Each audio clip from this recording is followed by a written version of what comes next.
خب بچه ها خوش اومدید به پارت 2 مسابقات SWUB. 3 تا بتل جذاب رو میخوایم با هم دیگه بررسی کنیم و لذت ببریم ازش.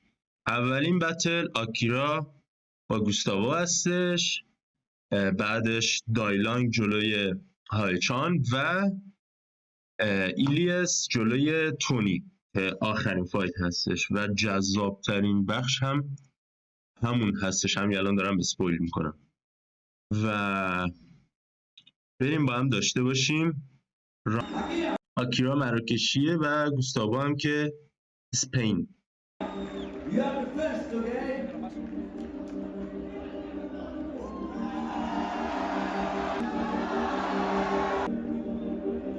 راند 1 آکیرا. جذابترین فلو روی زمینی که به عمرتون تا حالا دیدین رو میتونین تو این راند مسابقه ببینید. یه ویدیو از تو پیج خودش گذاشته، از اون بغل ازش فیلم گرفتن، از این زاویه نیستش، ولی ببینیم فلو رو. مالتیس روی زمین، ترانزیشن تو پوشاپ، پلانچا رو فکر کنم هفت سوپینیتد میزنه یکم. بله یه ذره دستاش رو به سوپینیتد هست. واقعا خوشفرم، واقعا کمبو قوی انداخت روش. 4 تا ترانزیشن رو زمین، آرچر فینگر، مشت و کف دست پرس کرد. اینجا یه ذره زورش رفت ولی واقعا کمبو سنگینی بود، واقعا چیز سنگینی رو زد. اینجا هم باز کرد دوباره دستش رو مالتیس، دوباره یکم دیگه باز کرد. واقعا محشرترین کمبو مسابقات روی زمین همین بود بچه ها. کسی که محشرترین کمبو رو زده همین.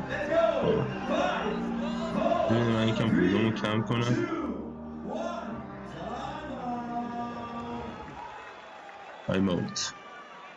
واقعا محشر، یه کمبو 100 از 100 بود. بریم برای گوستاوا. این بشر تک دستاش محشر، اصلا معروفه، سری میاد رو هندستن تک دست. مطمئن نیستم تو این کمبوش بزنه. فول پلانچ،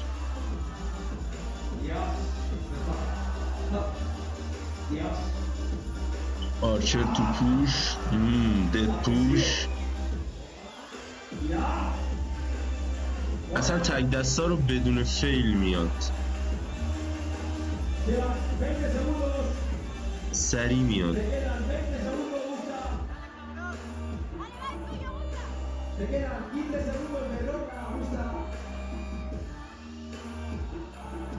ولی سختی کمبویی که آکیرا زد خیلی از این بیشتره. راندیور تاچ، یه فول تو تاچ، دوباره یه فول تو تاچ.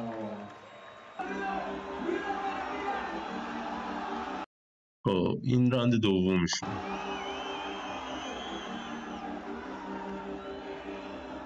آکیرا یه 360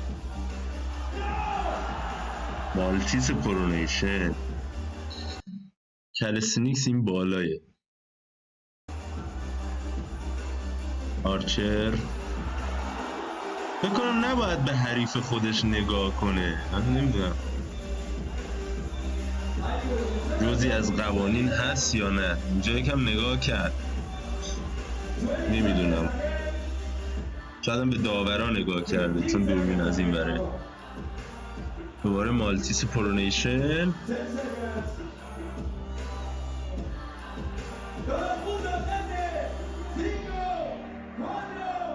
دوباره مالتیس پرونیشن. فکر کنم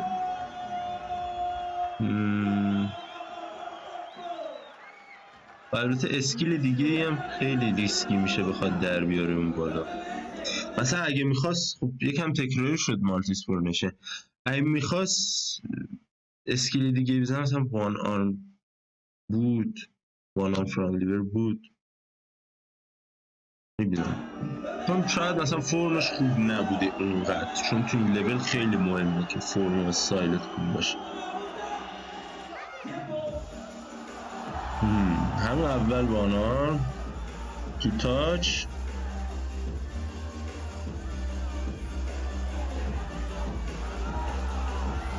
بابا واقعا اینا امتیاز همش امتیازات، یعنی تا همینجا هر چیز زد الان جلو افتاده است. آکیرا کومبونیشن فلو و کومبونیشن معرکه ای زد. خب همون اول داینامیکا رو نشون داد، خب بعد اومد روی فستو دوباره یه فرانتو 1000 ثانیه ولد کرد.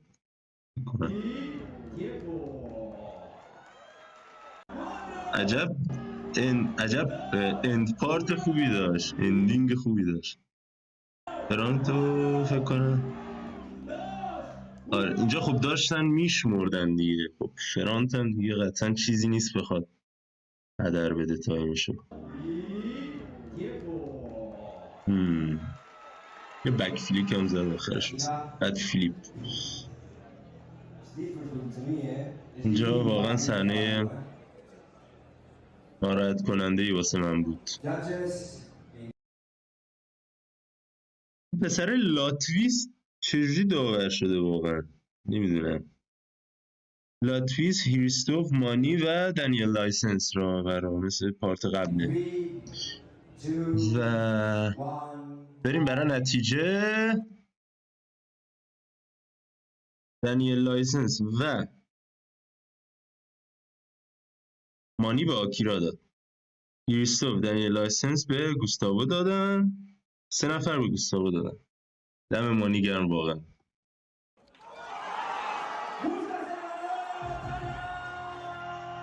دم مانی گرم واقعا. این بتل جذاب و باحالیه واقعا. هایچان جلوی دایلانگ، هایچان از کوریا و دایلانگ هم از فرانسه. 59 کیلوی هایچان و 1.65 قدشه. التیمیت بتل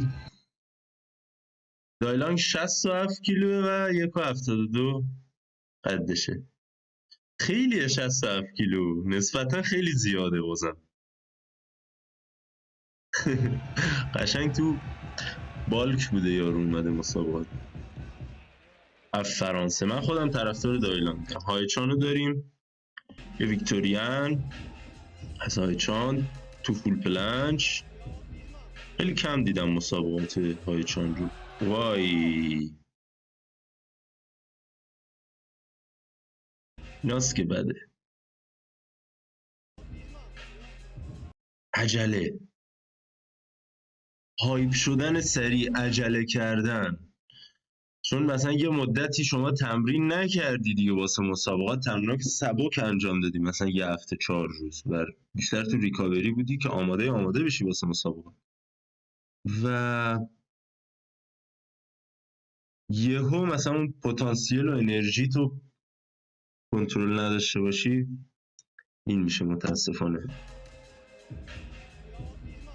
یه بار دیگه ببینیم. ولی پرس فول پلانچ و پرس تمیزی بود که فیل شد، ولی خب دیگه امتیازش هیچ شد. دوباره همونو وای فیل بدی داد. پوشاب آرچر پوشاب خیلی فرمش تمیزه، خیلی خوبه، ولی نمیدونم چرا. احتمال داره روی مثلا این های بارا تا حالا نزده و یه ذره ترس از ارتفاع هم داشته باشه، چون عجیبه اصلا همه استایلش خوبم فرمش.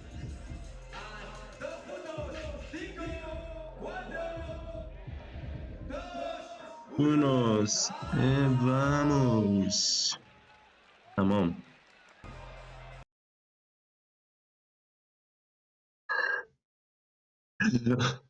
اما بسم الله مالتیس فینگر. مالتیس آسون تر واسه این بشر تا پلانچ. وای وای تو مالتیس نداریم کسی مثل این دنیا.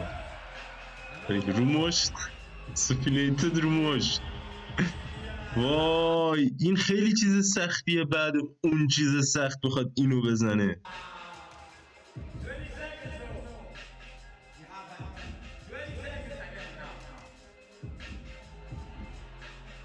تاچ نبود. کورونیشن پلانچ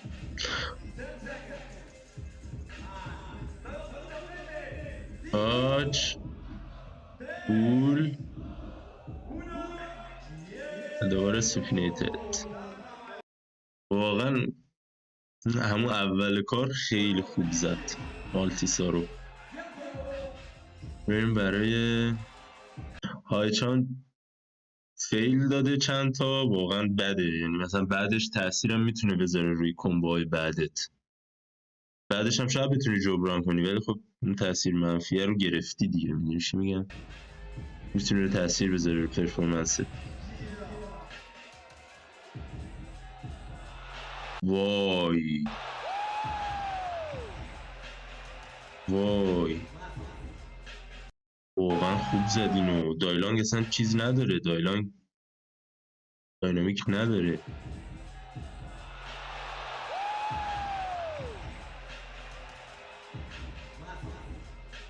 حیف اون فیلا واقعا.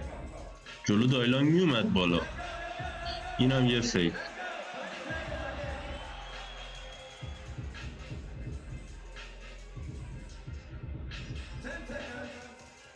مالتیس پرونیشن قشنگ زوره رو داره، استایله رو داره، فیلا نمیدونم از کجا میاد.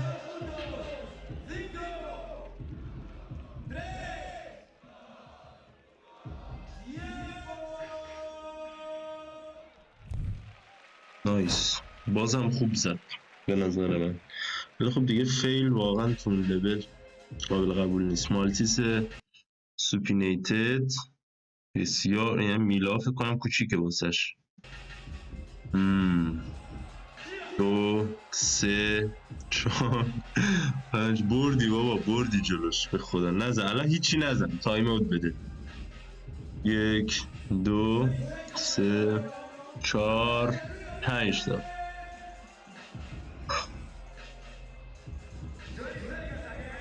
بعد مالتیز سوپینیتد دیگه بیای پلانچ سوپینیتد هولد کنی، واقعا فیلمه. پلانچر نبندیشون تاج. همون 5 تا واقعا زورشو گرفت. اون 4 تا فکر کنم. آره یه پرونیشن بزن اینجا. کلا رو مالتیس یه وکیلی برم تموم. عشقی زد.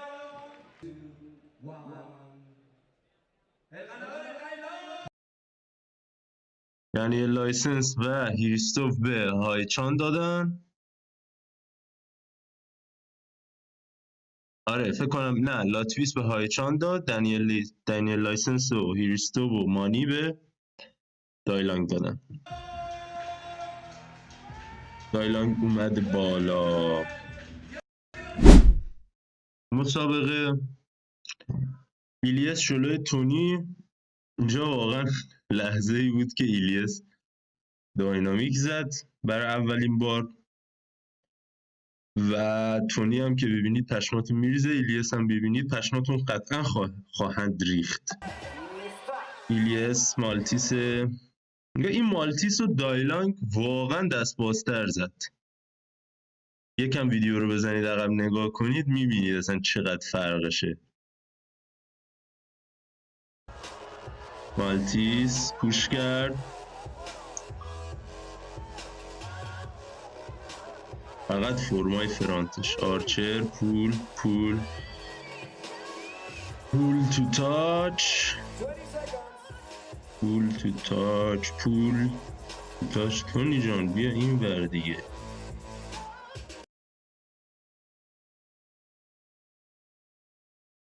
فکر کنم یه تریکی هستش که حریفت که داره مسابقه میده بهش نگاه نکنی، چون واقعا استایلش خوبه. تونی اگه به این نگاه کنه ناامید میشه از خودش، واسه همون نگاه نمیکنه کلا. پوشاب ستا و پلانچ اینجا نه، ویکتوریا هم میخواد نشون بده.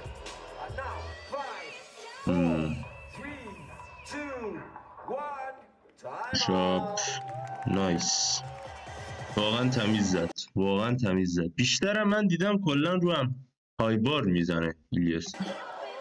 فکر کنم راند 2 رو کلا باید این بالا بزنن، اگه بخوان پایین بزنن یا یه جای دیگه بزنن یه امتیازی ازشون کم میشه. وای چند بودیم؟ 720 بود،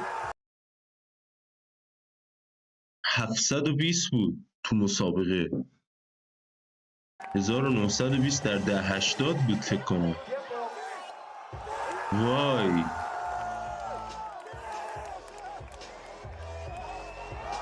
فقط داینامیک 2 تا 720 نشون داد، چجوری؟ پلانچ پاش افتاد، زیاد پلانچش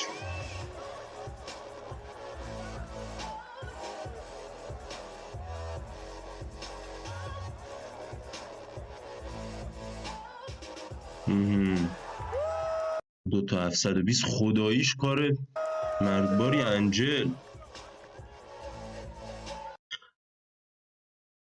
انجلشو یکم بیشتر میتونست فالس بگیره، نمیدونم.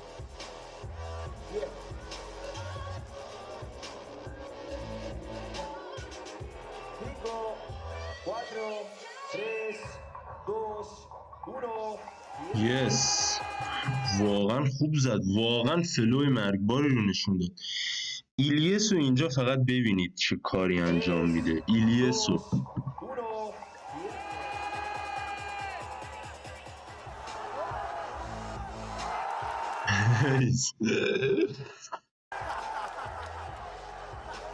اصلا اینجا یک اتفاق خیلی بزرگی بود که افتاد تو کالستنیکس. واقعا همه دارن میخندن، همه پشماشون ریخته. ایلیاس داینامیک زد. وای خیلی خوب بود این ویدیو واقعا، واسه اولین بار از ایلیاس رندوم همینجوری در آورد مثلا داینامیکو، تمرین هم نکرده بود.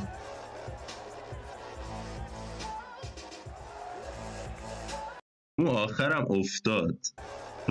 افتاد اصلا. خب بابا استاتیک کار اصلا نمیتونه داینامیک بزنه، من چی بگم. کسی که این مالتیسو داره میزنه من روی اینا کار کرده فقط.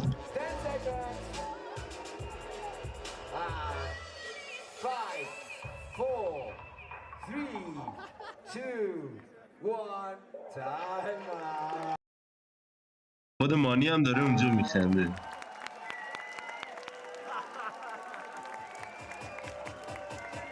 محشر بود، واقعا محشر بود. یه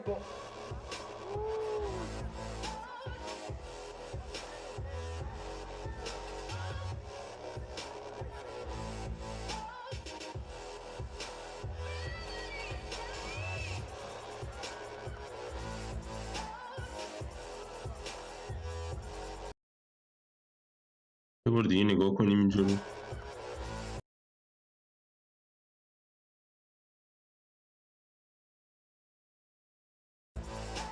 بعد میره واسه فرانت لیور تو تاچ. بیشتر میتونه فالس بگیره، کلا فکر کنم به فالس اعتقادی نداره. دوباره یه 720. پسر تو اینا رو نداشتی میخواستی چیکار کنی؟ استایلن شبیه گوستاوو هم هست یکم. خب دیگه فکر کنم کسی که 3 تا 720 زده باشه واقعا برنده معلوم بشه دیگه. تونی.